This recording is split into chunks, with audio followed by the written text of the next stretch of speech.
মানুষ আগে ওয়াজ নসিহত শুনতো, মানুষ আগে ওয়াজ নসিহত শুনতো, শুনে কিছু হেদায়েত হতো, কিছু ভালো আল্লাহর কাছে ভালো কিছু পথ অবলম্বন করত। কিন্তু সেই দিন এখন আর নাই, সেই দিন এখন আর আমাদের নেই। এখন দেখবেন যেখানে ওয়াজ মাহফিল হচ্ছে, যেখানেই ওয়াজ মাহফিল হচ্ছে, দেখবেন কোনটা চলবে কোনটা চলবে না, মিলাদ মাহফিল চলবে কি চলবে না, নামাজের শেষে মুনাজাত হবে কি হবে না, সম্মিলিত মুনাজাত হবে কি হবে না, হাত কোথায় বাঁধবো, হাত কতদূর পর্যন্ত উঠাবো, মানে সব এগুলো ফিতনা নিয়ে মানুষ এখন ব্যস্ত।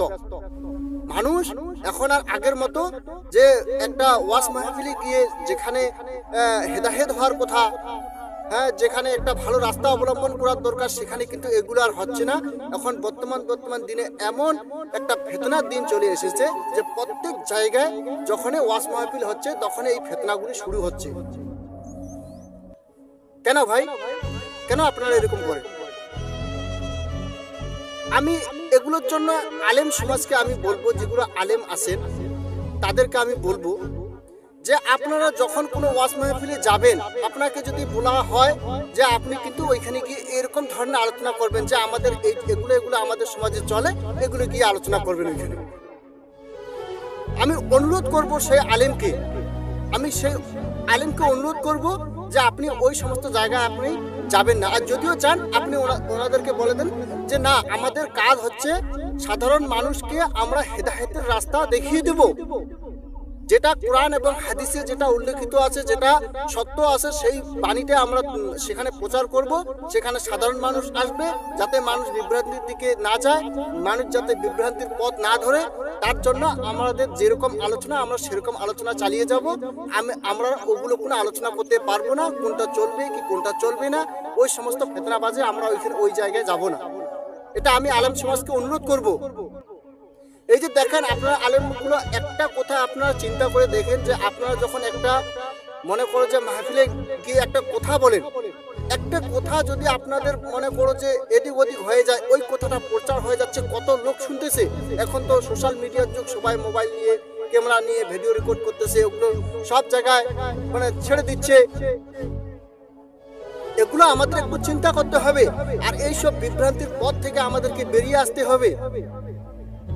আল্লাহ পাক তো বলে নাই, আল্লাহ পাক বলেছে যে তোমরা মুমিন হয়ে আসো। আল্লাহ পাক তো বলে নাই তুমি আহলে হাদিস হয়ে আসো, তুমি সুন্নি হয়ে আসো, তুমি কাদিয়ানি হয়ে আসো, তুমি আবার অন্য কি ওগুলো আছে ওগুলো হয়ে আসো। আল্লাহ পাক তো ওগুলো তো কোনো বলে নাই। আল্লাহ পাক বলেছে যে তুমি খাঁটি মুমিন হয়ে আমার সাথে আসো, খাঁটি মুমিন হয়ে আমার সাথে দেখা করবে। এগুলো আমাদের একটু চিন্তা করার দরকার আছে। এগুলো মানুষ এখন অনেক বিভ্রান্তির দিকে চলে গেছে। আল্লাহ পাক তো নিজে কোরআনের মধ্যে বলেছে যে কে কি পথ অবলম্বন করতেছে সেটার দায়িত্বে আমি আছি। আপনারা কেন মাথা খাওয়াচ্ছেন? আপনারা কিসের জন্য একটা আলেমের বিরুদ্ধে আরেকটা আলেম এখানে এসে একটা মাহফিলে এসে গীবত করবে? ওগুলো বন্ধ করে দেন। অনেক আলেমকে আমি দেখতেছি আলেমের নাম ধরে ওরকম করে গীবত করতেছে। এটা গীবত করাটা ঠিক না। গীবত করা কি ভালো? কখনোই ভালো না। আগে যখন দেখবেন, আগে যখন ওয়াজ মাহফিল হচ্ছে, মা বোনরা আসবে, অনেক মানুষ আসবে, এমন আলোচনা হতো ওয়াজ মাহফিলে, যেই আলোচনা শুনে কারোর হৃদয়টা একদম নরম হয়ে যেত। অনেক মানুষ সেখান থেকে ফিরে এসে নামাজ পড়তে শুরু করতো, ভালো রাস্তা অবলম্বন করতো, ওগুলো খারাপ কাজ থেকে বিরত থাকতো। এখন কিন্তু ওয়াজ মাহফিলে ওগুলো কোনো আলোচনা হচ্ছে না। এখন ওয়াজ মাহফিলে হচ্ছে কোনটা জিনিস চলবে আর কোনটা চলবে না।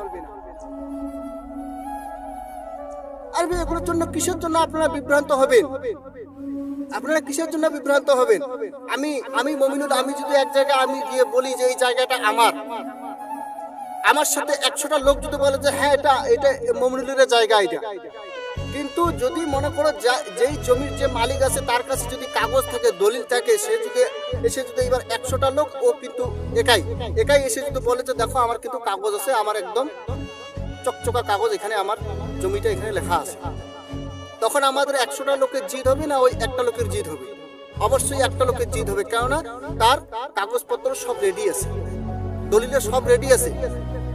তো আপনারা এগুলো জেদ ছেড়ে দেন, কোরআন এবং হাদিস দেখেন। আমরা কিন্তু পৃথিবীতে আজীবন থাকবো না, চিরকাল আমরা থাকবো না পৃথিবীতে, কিন্তু এই কোরআনুল কারীম আর এই নবীজির হাদিসগুলো পৃথিবীতে থেকে যাবে, পৃথিবীতে থেকে যাবে, আমরা থাকবো না, ওগুলো থাকবে। আজকে হয়তো আমরা এসে আলোচনা করতেছি, এবার আমাদের পরের যুগে আরো অন্যজন এসে আলোচনা করবে, কিন্তু ওই কিতাব ওইখানেই থাকবে, ওই জায়গায় থাকবে, ওগুলো কোনো পাল্টাপাল্টি হবে না, শুধু আমরা পাল্টাপাল্টি হয়ে যাব। তো সেরকম যেমন জমিটার মালিক যিনি, তার কাগজ যেরকম রেডি আছে, সে যেমন জিতবে, ঠিক সেরকমই আমরা যতই দাবি করি না কেন এটা ওটা এটা ওটা এটা ওটা চলবে না চলবে, এগুলো দাবি করি না কেন, কুরআনুল কারীম এবং হাদিসে যেটা আছে সেটাই থেকে যাবে পরিষ্কার। যেগুলো লোক বুঝতেছেন না যে এগুলো জিনিস চলবে কি চলবে না, ওগুলো আপনি আলেমকে এনে কিসের জন্য আপনি প্রমাণ করতে যাবেন? আপনি নিজেই কুরআনুল কারীম এবং হাদিসকে খোঁজ করুন, আপনি নিজেই সবকিছু পেয়ে যাবেন। আল্লাহ পাক এইসব ফিতনা থেকে আমাদের যেন হেফাজত রাখে।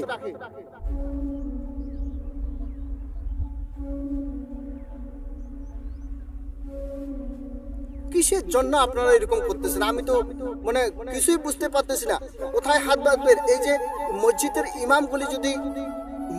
ইমামগুলি যদি ঠিক থাকে, তাও তো মুসল্লিরা অনেকটা ঠিক হয়ে যায়।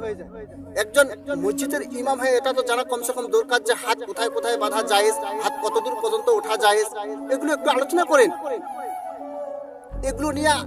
এগুলো নিয়ে বর্তমান সমাজে এমনও হয়ে গেছে যে কিছু কিছু মানুষকে মসজিদে আসা বন্ধ করে দিয়েছে, মসজিদকে ভাগ করে দেওয়া হয়েছে। না, এটা করা যাবে না, এটা একটা বড় বিপদ।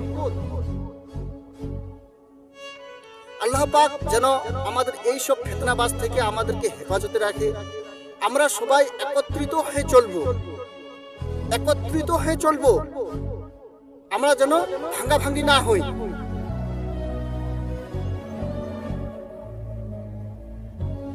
আল্লাহ পাক এগুলো থেকে আমাদেরকে হেফাজত রাখুক, আল্লাহ পাক এগুলোর থেকে আমাদেরকে বিরত রাখুক, ফিতনাবাজে যাতে আমরা না যাই, ফিতনা থেকে আমাদেরকে আল্লাহ পাক হেফাজত রাখুক। আমিন।